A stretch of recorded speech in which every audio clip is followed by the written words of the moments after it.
Hey everybody, I'm Meredith Baker reporting for On the Map, Off the Radar. And here I have Soraya Monteiro. I'm reporting from Cape Verde, which is an archipelago of 10 islands off the coast of West Africa. And she's going to talk to us today about Cape Verdean culture. So, muito obrigado, or thank you for being here. And to start off, what do you think one of the most prevalent themes of Cape Verdean culture is? Yeah, thank you so much for coming to be here with you. So, Cape Verde is well known for its culture because we have like different features of our culture, but music, of course, is what really makes Cape Verdean culture well known all over the world. But we also have like theater and crafts and many other expressions. But Music all over the world, if you ask about Cape Verde, it's going to be music that people will recognize about Cape Verde. This is because because Soraya, she was a great musician. She passed away, and now we have all this new wave of musicians. But she was the one spreading morna, which is our traditional music. And can you tell me a little bit about what the common themes are in the morna music? Yeah, morna is all about this nostalgia because we have a lot of immigration people. Actually, we have more people outside of Cape Verde than in Cape Verde. Wow. And you know, all these people who are traveling and people would miss them and would start thinking about those loved ones, how do they miss them, and all this words like saudade, meaning nostalgia, exactly, right? and cresceu, meaning the loved ones, are kind of key words in the morning music. And Soraya bore her face is even on the money of Cape Verde, right? That's exactly to show how important she was, because before her, we were not like just well known in the world. And you might probably have heard about this song Saudade, which was really, really famous, what made Morna Saudade, saudade. Yeah, amazing. I've been hearing it on every street. Actually, yeah. Every street corner and here. one thing which is interesting that a journalist told me a couple of days ago that this Saudade music, people in Greece were in a manifestation and they were singing it. Oh really? Yeah, because Soraya and a Greek musician, they made a collaboration. Yeah, exactly. And then they were protesting and singing Saudade, and that's really interesting. I don't know this might be on YouTube yeah, we'll put a link to it in the bio below. And then, so because music clearly unites the 10 islands, or 9 of which are inhabited, right? And the Cape Verdeans abroad, is there a difference in music style within the islands? Because I know Cape Verde is kind of shaped like a horizontal horseshoe, so there's like the northern islands and the southern islands. Yeah, actually we are different from island to island. Of course, music united us, but there are some differences.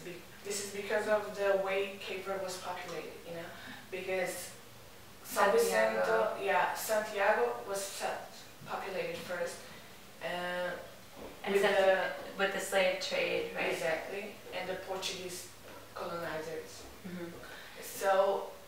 So Santiago, what is kind of the more pervasive musical trend there? Yeah, Santiago have music that have stronger African roots like funana and coladeira. And so those are more dance music. Exactly, and of course they also have morna, but the African roots are more pervasive.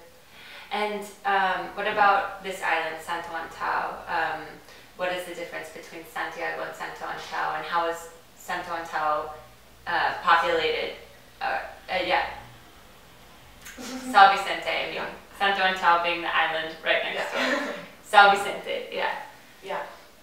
Here in Sao Vicente, Sao Vicente was populated like 3 centuries after the discovery. Okay. Yeah.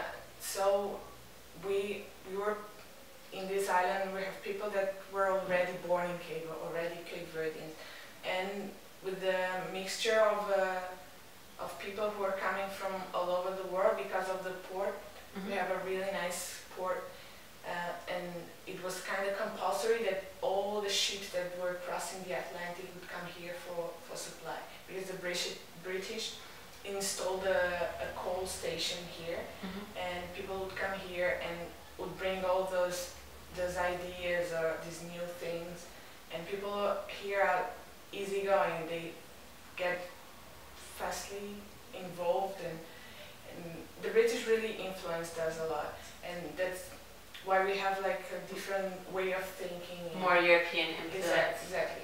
Well, it sounds like, I mean, I've just been here 1 week and it feels like every night there's something going on, whether it's music or theater or people just jamming in a little bar. Actually, Sao Vicente is well known for the nightlife. We're kind of creatures of the night. We kind of every night we have something, and people like it. Even if you don't have money, for example, they say that people in Sao Vicente, you can be hungry, but you go to a party, you know. Right. And you will let everything to go to something, music, because we really love these cultural things. Yeah. And that's why we're known as the cultural capital. Yeah, someone once told me a few days ago that, you know, even though they called it a land of suffering from the history of immigration, that music makes them forget everything. Exactly. And then for people who aren't too familiar with Cape Verdean music, could you maybe recommend one new age kind of traditional singer of Morna that would be good to listen to, and one other type of Cape Verdean music, another artist that would be good to listen to as well? For example, for Morna there is now Neuza, she's from Fogo, she's a very good singer, and there is Jennifer Soledad, she just won the Cape Verde Music Award for the best female interpreter. And for like Batu Grifunana, is there an artist you could recommend, or a song that's popular here? Yeah, for this Batu Grifunana you can listen to Lura or Mayra Andrade.